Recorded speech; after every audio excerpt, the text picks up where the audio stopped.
Buenas noches y bienvenidos a este segmento de entrevistas de a las 8:45. Hoy sustituyo a Juan Luis Font, que está de viaje, y también Claudia Méndez Arriaza sustituye a Paola Hurtado. Buenas noches, Claudia. Quique, buenas noches, ¿cómo estás? Hoy en el primer segmento vamos a compartir un poco acerca de la malograda Secretaría de Transparencia y la resolución que tuvo la Corte de Constitucionalidad con respecto a esto. Así que para hablar de ese tema tenemos a Marvin Flores de Acción Ciudadana. Buenas noches, Marvin. Buenas noches. Y tenemos a Alejandro Marcels, quien es presidente de SEDECON. Buenas noches, Alejandro. Buenas noches, sí. Y para empezar, Claudia, con la primera pregunta. Fuera de cámaras, Marvin dijo esta frase: cada gobierno trae su propio invento. En realidad necesitamos una secretaría, un comisionado, burocracia para vigilar por la transparencia de los gobiernos. Yo creo que sí es necesaria un ente a nivel del organismo ejecutivo, digamos que eso es lo que era la Secretaría, para promover el tema de transparencia, no tanto el tema de lucha contra la corrupción, que eso suena más a Fiscalía contra la corrupción del MP o a Contraloría General de Cuentas, pero sí una entidad a nivel de gobierno central que promueva las buenas prácticas, digamos, de la transparencia, la ética, a lo interno del Ejecutivo.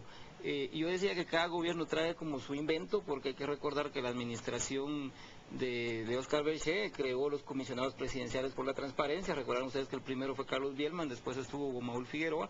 Algo se hizo en ese tema, seguimiento a las convenciones internacionales contra la corrupción, por ejemplo, el promover la ley de acceso a la información.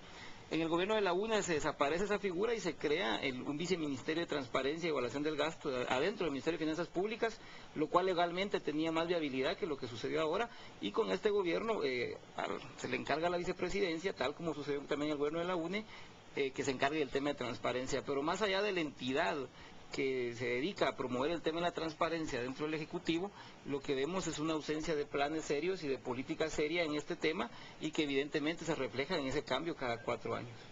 Ahora, basado en esto, Alejandro, lo que resolvió la Corte de Constitucionalidad en forma unánime fue que la forma en que lo habían generado esta Secretaría de Transparencia no era constitucional. Sí, efectivamente, que el fallo de la Corte es muy claro, realmente muy claro. Y lo que dice es que al no haber sido establecida la Secretaría por medio de una ley específica y no ser decisión legislativa, pues entonces no puede ejercer función pública por el principio de legalidad, y en consecuencia declara inconstitucional la disposición que creaba la Secretaría. Ahora, ¿qué sucede con todo lo actuado por esa Secretaría? No, eso tenemos que ser muy claros. Todo lo actuado pues es válido, ¿verdad? Una sentencia nunca tiene efecto retroactivo, tendrá efectos cuando se publique en el diario oficial, y eso es válido, o sea, eso no cabe la menor duda. Ahora, ¿qué ocurrirá en esa transición con los procesos, con las denuncias? Eso es algo que el Ejecutivo ahorita sí tiene una responsabilidad muy grande, porque alguien lo tiene que asumir, tiene que haber alguien que le esté dando seguimiento a lo que antes hacía esta Secretaría. Hablemos de eso. ¿Cuál es el fin de la Secretaría de Transparencia y en qué se diferencia con la Contraloría General de Cuentas de la Nación? O mejor dicho, voy a replantear la pregunta: ¿por qué necesitamos una nueva burocracia por la transparencia cuando se supone que contamos con un órgano contralor? Claro, era lo que yo decía un poco al inicio, ¿no? O sea, las funciones son muy diferenciadas, es decir, la Secretaría nunca debió hacer las funciones de fiscalización, en todo caso, más las funciones de asesoría y apoyo hacia el Ejecutivo en el tema de transparencia. Nosotros en su momento, nosotros Acción Ciudadana, se nos pidió algún tipo de apoyo técnico a finales del año 2007, cuando recién iba a asumir un nuevo gobierno, y lo que propusimos fue crear una Secretaría de la Función Pública al estilo mexicano, una Secretaría que englobara el tema de servicio civil, lo que actualmente hace hoy la ONSEC, que vea todo el tema de la carrera del servidor público, la evaluación del desempeño, las promociones, los traslados, toda la parte administrativa, la capacitación, la formación del recurso humano del Estado, que ahora lo hace otra institución del mismo Ejecutivo. Es decir, que se unificara en una secretaría de ese tipo de funciones, y que esta secretaría pudiera coordinar con las auditorías internas de cada ministerio y de cada secretaría los posibles hallazgos para prevenir actos de corrupción. Un poco esa era la idea de la Secretaría, que nosotros en su momento dimos con el apoyo de USAID. Sin embargo, esta Secretaría, para empezar, su marco legal de creación no era muy claro, hacía un poco de todo, ¿no? Y bueno, los resultados evidentes son estos, pero no le correspondía en ningún momento la tarea de fiscalización. Eso evidentemente le corresponde a la Contraloría y en el caso de persecución penal, pues a la Fiscalía contra la Corrupción del Ministerio Público. Cuando vemos estos temas, Alejandro, lo que termina sucediendo es que no se crea institucionalidad, sino que básicamente es casuístico, dependiendo de las necesidades a veces políticas que tiene cada instancia.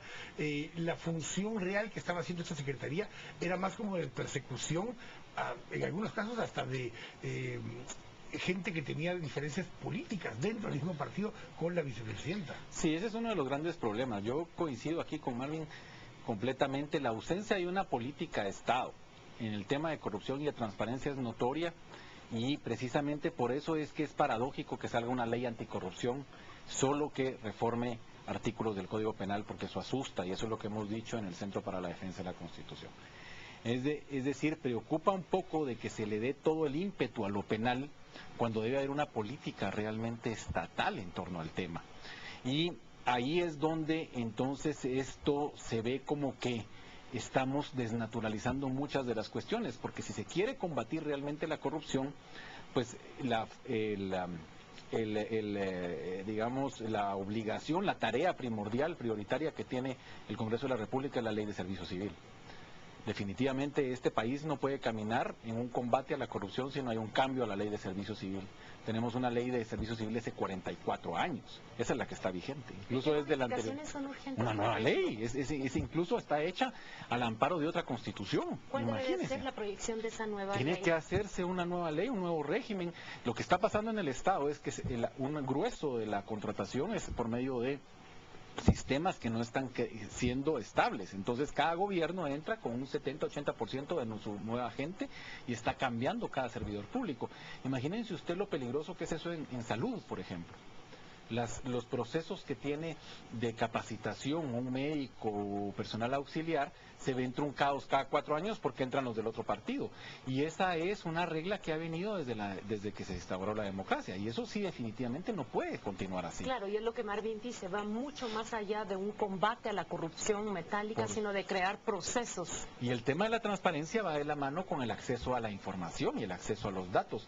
Y eso también vemos que el Procurador de Derechos Humanos no ha sabido jugar el papel que tiene, porque existen burlas claras en el país con el acceso a la información y existe abuso también por parte de bancos privados que tienen datos y que sí los están comercializando y que están creando entonces actividades económicas al margen de la ley.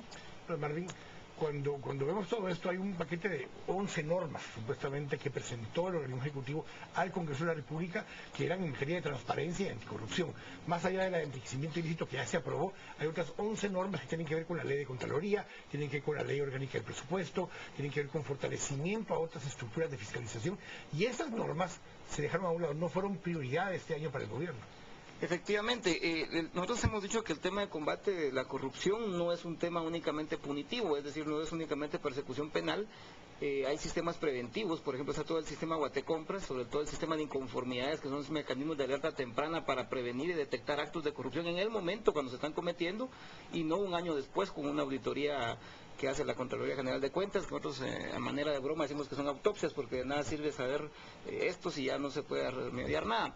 Pero efectivamente hay unas leyes complementarias a las de enriquecimiento ilícito que van por el lado penal, que son urgentísimas. Por ejemplo, yo diría que una de las más importantes quizás es las reformas a la ley de contrataciones del Estado, la otra la que ya mencionaba Alejandro, que es la ley de servicio civil, que es del año 68, y hay otras como la ley de fideicomisos públicos, ¿verdad? La ley de secreto bancario, que no estaba dentro de ese paquete, pero sí había una discusión previa a todo el tema que tampoco se ha abordado. Es un tema complementario, no bastaba únicamente con la ley contra el enriquecimiento ilícito, sino hay una serie que están pendientes y que veremos si el gobierno tiene la real voluntad de establecer un combate frontal contra la corrupción de manera integral y no de manera parcial. Pero miren, hay un tema también bien importante y hay que tener cuidado porque se está criminalizando mucho el tema de la corrupción. Y también se pueden estar criminalizando muchas actividades que no son necesariamente tipos penales, a eso voy. Por ejemplo, cuando se le da solo un enfoque penal al tema de la corrupción, entonces ya no se previene, ¿verdad? Y entonces si no existen unos sistemas preventivos, todo el mundo se tiene que ir preso. Y eso no funciona así, pues, ¿verdad? Porque usted está hablando de que quiénes son los responsables en un momento determinado de un acto de corrupción en el Estado.